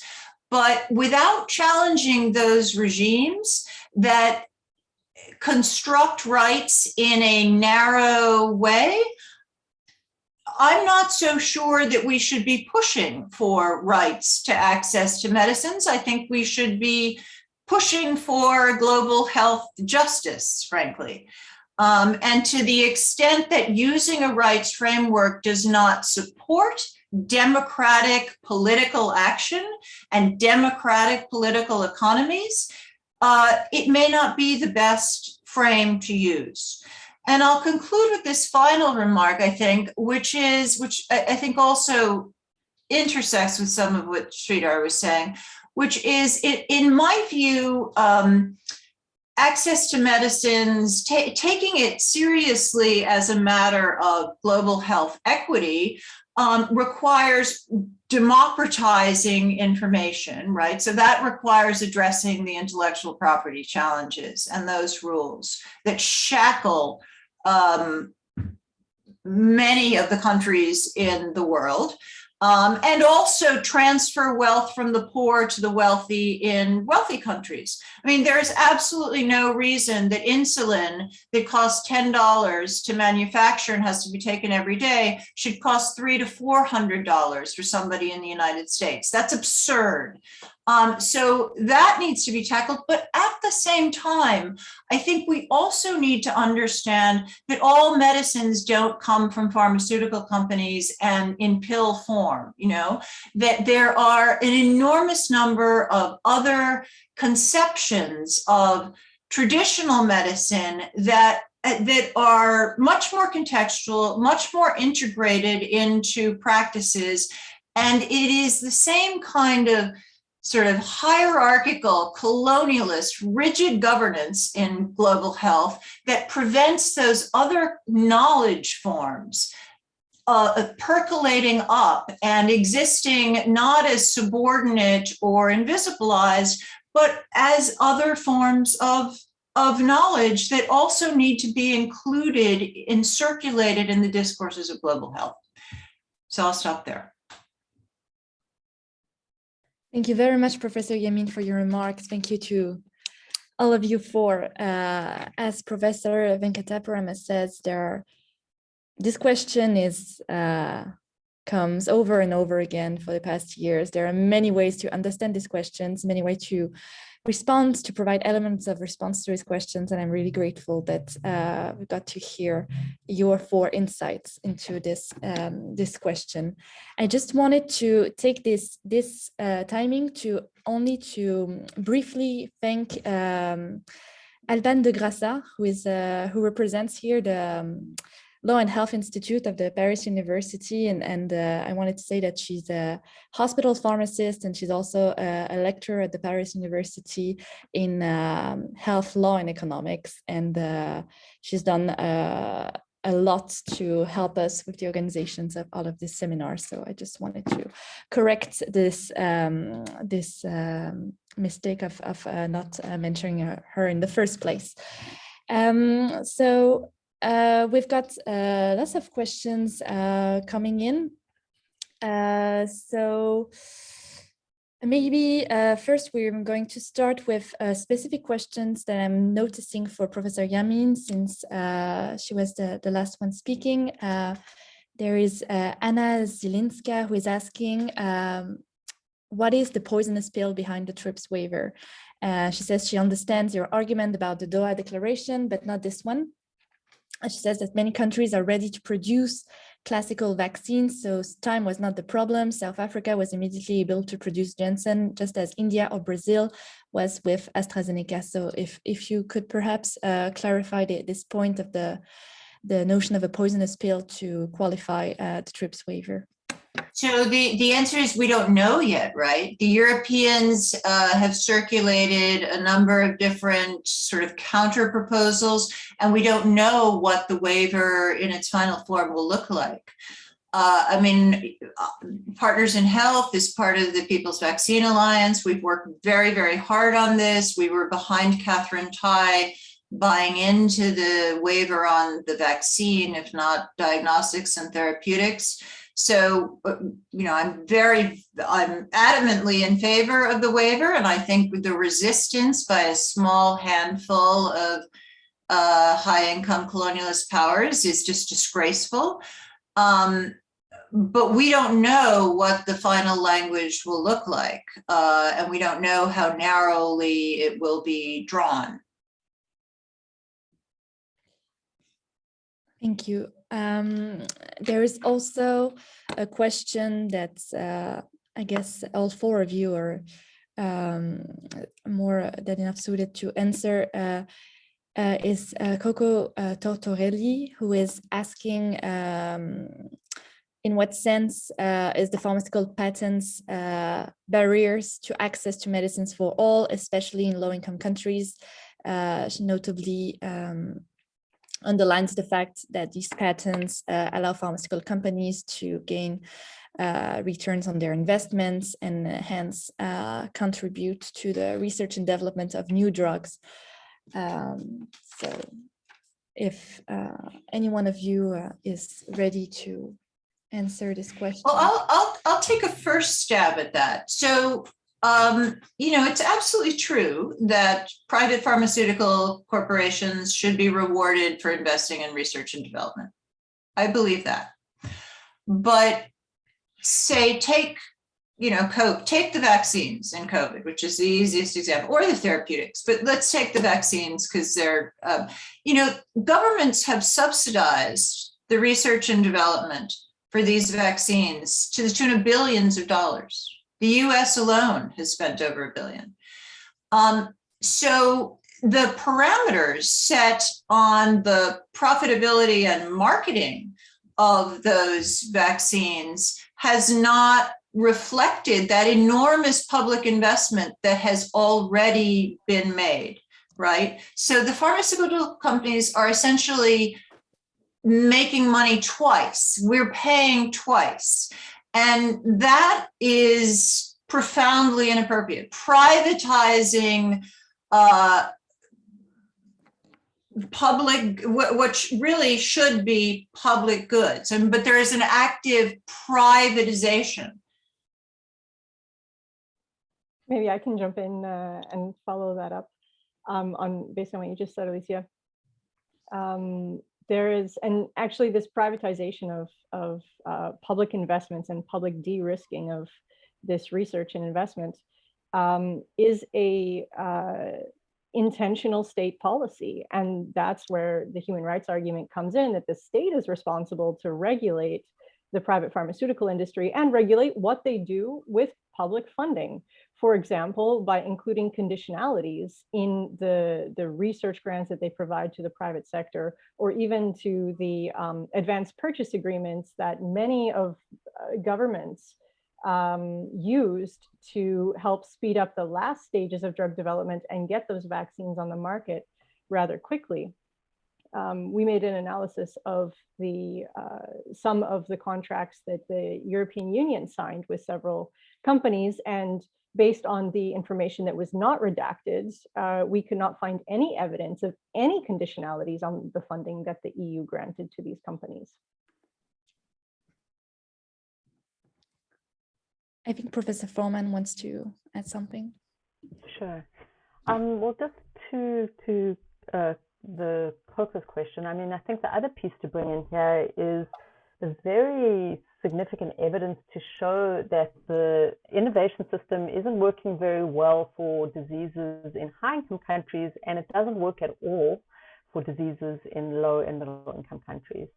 I think there's a long-standing framing of the 90-10 gap that that describes the way that innovation of medicines simply does not respond to the diseases and illnesses that occur in low and middle income countries, to the extent that there have been commission reports and significant findings that say that there's simply no link between intellectual property rights in low and middle income countries and innovation for medicines for those countries. So that's maybe one piece. If I may jump in and maybe just respond, Alice, with your permission, I wanted to pick up the poison pill argument. So I want to clarify. So Alicia, I completely agree with you. I think the suggestion that we should subsume the right to health as a codified exception to intellectual property rights is an extraordinarily poor outcome. The reason that TRIPS flexibilities were fought for so hard was because of the extent to which they were contested and the extent to which governments were prevented from using them. So there was tremendous material need to push for the legal ability to use TRIPS flexibilities. But I think to say that that is a legitimate and sufficient way to realize the right to health is absolutely inadequate. That's the poorest interpretation of the right to health that we could possibly imagine. And to some extent, all it really does is strengthen and legitimize the system of intellectual property rights and weaken the right to health to the extent that we're saying that the right to health is really most appropriately recognized as an exception to intellectual property rights. So I completely agree with the idea that, and let me just be clear when I say that the Doha Declaration reflects the evidence of a norm, it's not to suggest that TRIPS flexibilities are sufficient as a response to this.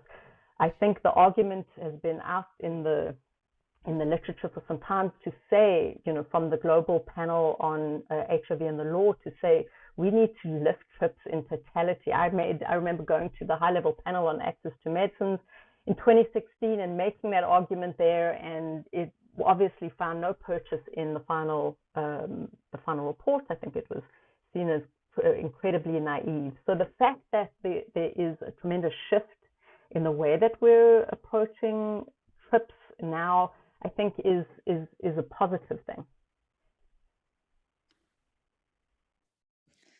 Thank you. Professor Venkatapuram, you also wanted to respond. Yes, thank you very much. I wanted to just add to the previous two responses about patents. I think I am in complete agreement about this sort of idea of how that patents and being careful about what we wish for, because there might be lots of different problems. I want to just say that I think that this COVID pandemic has put us in a much different place regarding IP and access to medicines. I think this conversation about patents and access to medicines and patents was very much a conversation that came out of the HIV world in the 1990s. I think what I have seen over the last 2 years is that we're in a very different place. And what I mean by that is that the reason that we have a problem with COVID vaccines is very much about international politics and less about IP. So when Trump in early 2020 or 2019, I've lost my years now, so 2020 is when our first year, when he started investing in vaccine companies and handing them billions, as Ali had said, is that it was very clear to the other rich countries that Trump was not going to share his vaccines and that he was going to keep them in the United States. And the second problem was that the EU leaders also recognized this, and they realized that they also needed to fund their own vaccines. And the UK spent billions of pounds public funding in funding AstraZeneca, but also it had a problem, which is that the EU didn't like it because it was leaving or had left, and the US wasn't going to give them vaccines. So the UK has essentially not only invested money in billions of pounds, it negotiated deals between AstraZeneca and majority of other countries in the world to buy AstraZeneca vaccines. So what we have here is not just a question about patents and IP. The reason that we have the situation that we have today is very much about national and international politics, and the real politic of what was going to happen if Trump wins the election again, and what was going to happen to the richest countries amongst themselves. So I think that this is very different from the IP, patent, access to medicines during the 1990s, when apparently 1990s was peacetime, and we were sort of generally talking about sort of, how do we sort of worry about this? I think we have a much, much different problem right now, which is that nation states are very much back at the center, and they're looking for control over their own manufacturing of medicines and supplies, and they have proven very much that they will protect their own citizens first. And so the IP question is really secondary to what the nation state wants in this stuff. But I think that we need to really sort of start thinking about what just happened over the last 2 years much more closely. And it's not just about TRIPS waivers and IP patents. Thanks. Professor Perrault, you wanted to respond? If I could add to the conversation, which I'm really enjoying, I think that I agree with Alicia that there are certainly limits to the TRIPS flexibilities, but I personally wouldn't throw the baby out with the bathwater. They're the best tool that we have right now for the current system, and for the time being, they're going to remain the best tool. Now, that being said, the IP waiver that's been proposed, now depending what ultimately ends up in that waiver, I believe it will be an important first step in creating legal certainty and hopefully streamlining processes across different countries to increase the flexibilities for some forms of intellectual property.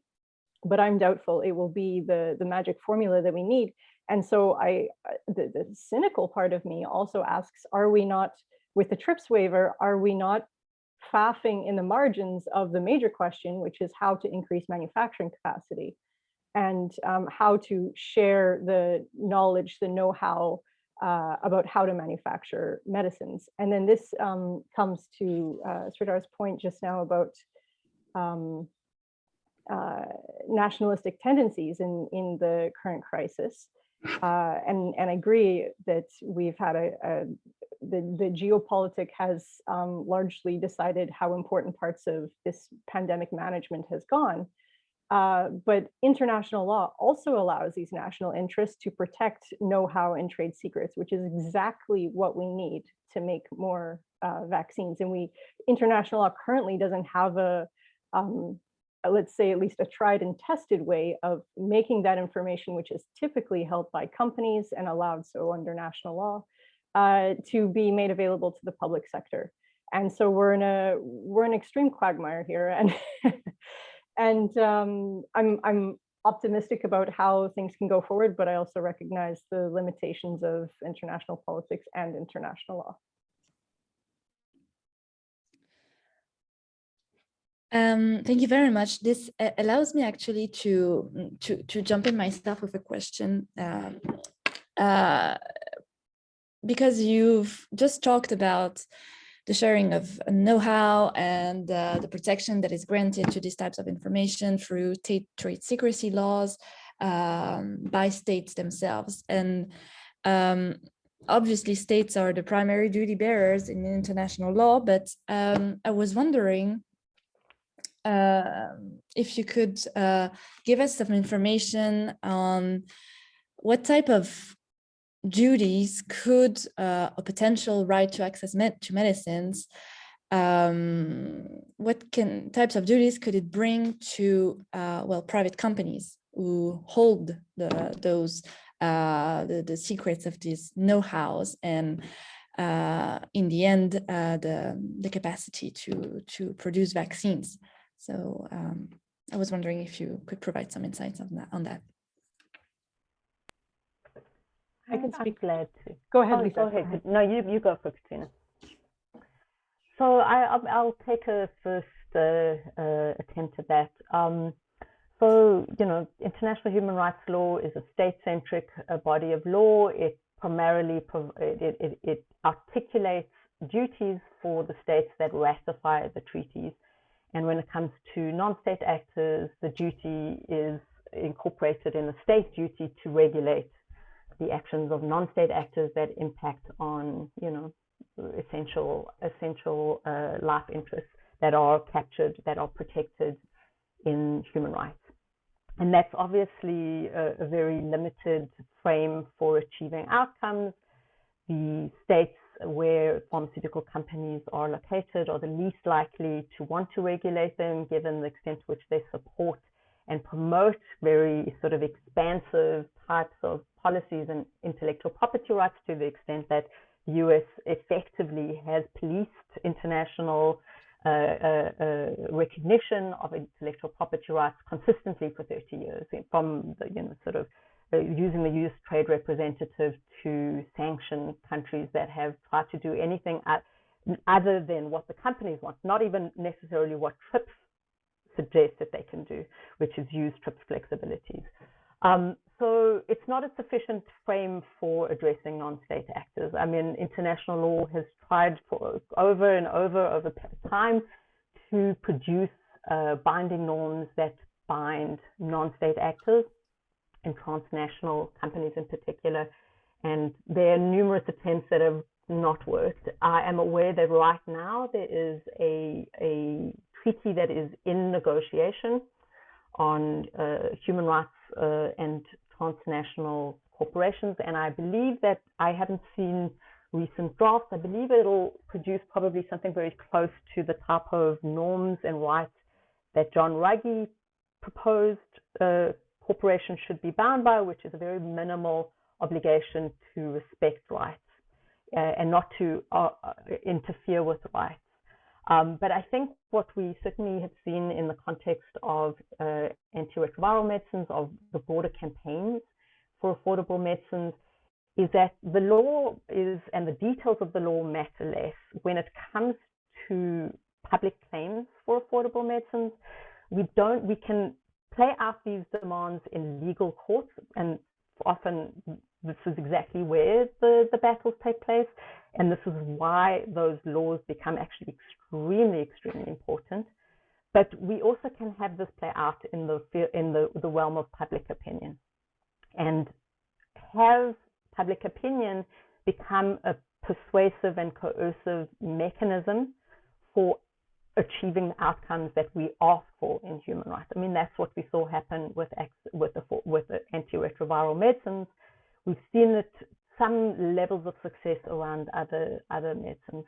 So it's not necessarily, here we kind of get into sort of that piece that I put on the table, that if we want to understand what it means to talk about international human rights, or we can't be bound necessarily by a hard law account of it.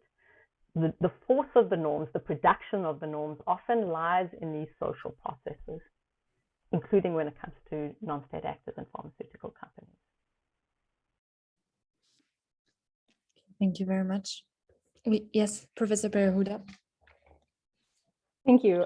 Yeah, the social production of norms is incredibly important, and as are other areas where the Committee on Economic, Social, and Cultural Rights and the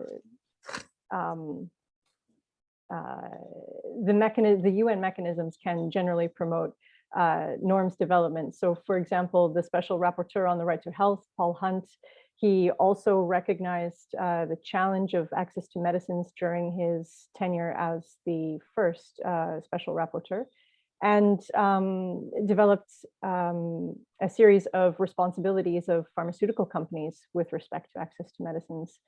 And that was published around 2008. So, I mean, different time, different challenges, some similar challenges, but other new challenges.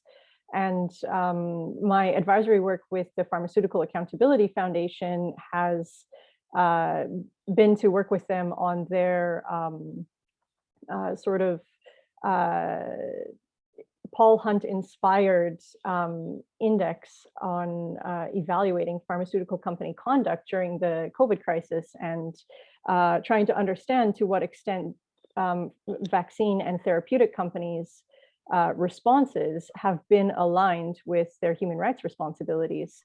And so to come back to your specific question, Alice, at the beginning, what could companies do with regards to trade secrets and undisclosed information? Well, they could, for example, license this information at an affordable price for producers in low and middle income countries. And that is exactly what AstraZeneca did in, well, several years ago now, for its COVID vaccine, to ensure that the knowledge and the know-how about how to produce it got to the Serum Institute, got to Fiocruz in Brazil and others around the world.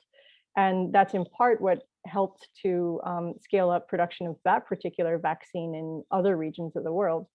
Now, what companies can also do is license that information or contribute that information for royalties to the medicines patent pool and to the WHO's COVID technology access pool. And that's what some COVID therapeutics producers have done. So I think the fact that these manufacturers and developers are taking these steps in this crisis also gives some legitimacy to these responsibilities that companies have. Professor Venkatapuram, you.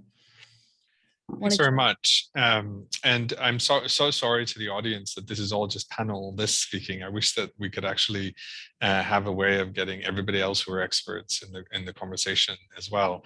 So I just wanted to add a couple of things. I think the question, Alice, that you were asking is, what duties do corporations have towards this sort of idea of a right to access to medicines? Who are the duty bearers of that kind of right to access to medicines? I think that the immediate idea that it's pharmaceutical companies is one sort of way to look at it. And I think the question here is that, does human rights law apply, or does local national law apply? And I think we could have different understanding and appreciation of what sort of obligations there are of different kinds of corporations. And as human rights law is, as Lisa pointed out, is quite weak when it comes to corporations. But the other sort of part of this is that, you know, when we talk about duties, there's this idea that there should be some sort of enforcement of those duties, because what is a duty if you don't have anything that sort of lines up with it? So I would ask us to think, perhaps not only duties, but obligations, and what kind of different kinds of obligations. And it gives us a little bit more space. And what I mean by that is that currently, these pharmaceutical companies that produce COVID vaccines have benefited enormously financially. But what the argument they make is that they're legally required to maximize the profit for their shareholders. And so they're working within the law, and this idea that somehow they would undermine that by handing over profit is sort of some standard argument. But I think what's happening, and what potentially has happened, is that the boards on some of these pharmaceutical companies, there is internal division about the right thing to do here and what are the different kinds of ways. And I think if we think about other corporations that are not just thinking about access to medicines or COVID vaccines, but medicines and health, et cetera, there is sort of growing concerns in these large corporations, in the boards themselves, about we need to find different ways of being part of this world, in which is not just about sort of maximizing profit. One sort of place to look at is the whole ESG agenda. I don't know whether that's happening in France, but in the US, the ESG agenda is sort of the idea of environment, social exclusion, and governance. And so this could be either superficial, or in some places it's actually considered to be a significant way, is that, because of climate change, because of racism and social division, corporations are existing in people's lives on a daily basis, and therefore they should take a different kind of role and response. So I don't know what's happening, but I think that there is an opportunity to talk about obligations and right conduct. particularly when it comes to not only access to medicines, but about how do we ensure that the people that work for us, that buy from us, that we rely on around us, are sort of healthy and are able to live good lives. Thanks. Thank you very much, and thank you for providing me with all those different angles from human rights law to corporate social responsibility to questioning coming back to what Professor Yamin said, the overall political economy of access to medicines more structurally in the corporate forms that pharmaceutical companies could perhaps take. I come back to what Professor Van Katapuram said. Feel free to jump in and raise your hands and speak. And of course, do not necessarily wait for me to give you the floor. So Professor Yamin, of course, you wanted also to. No, I'm happy to cede if there are further questions. I was going to add a couple more reflections. No, go ahead. So I think just to kind of build on what others have said, in terms of, for example, what Katrina said, there are plenty of ways to incentivize technology transfer and sharing of know-how, but we have not done that effectively. And that's because our political processes are captured by these corporate interests. In the United States alone, the Moderna vaccine was co-patented with the NIH. We could have used the Defense Production Act to share that technology very quickly. I also want to underscore yet again that the TRIPS waiver proposal is reasonably narrow, but that access to medicines advocates fully recognize that. They fully recognize the need to deconcentrate manufacturing, to change national level laws and regulations. So yes, this waiver is small, but it's also incredibly important because it opens, there's constant threats of litigation. If you do something without a waiver, it's likely that you will be litigated against or attacked. And that is a very real thing. When I said about the poison pill, of course, Doha is a good thing, but in practice, when countries have started to regulate their pharmaceutical industries, and for example, I've been very involved with the Constitutional Court in Colombia. When the Minister of Health did that, Colombia had very high drug prices. The United States government and its shills for the pharmaceutical industry came down and said, we're not going to give you money for the peace process. So this is a stranglehold on the ability of governments to develop and use their resources and policymaking in the way that they see fit, which we hope and could argue for should be done in accordance with human rights principles once they have that capacity. Argentina, where some of my family's from, has some local pharmaceutical manufacturing, and the government, with respect to that manufacturing, of course is able to, and has, different regimes have taken different policies with respect to this, have set price ceilings, have set conditions on the pricing and distribution. But it's just these other kinds of medications and medicines and vaccines, which are very complicated. mRNA vaccines are new. They're quite complicated. So it's with those that the problem really lies. And I also just want to say one thing.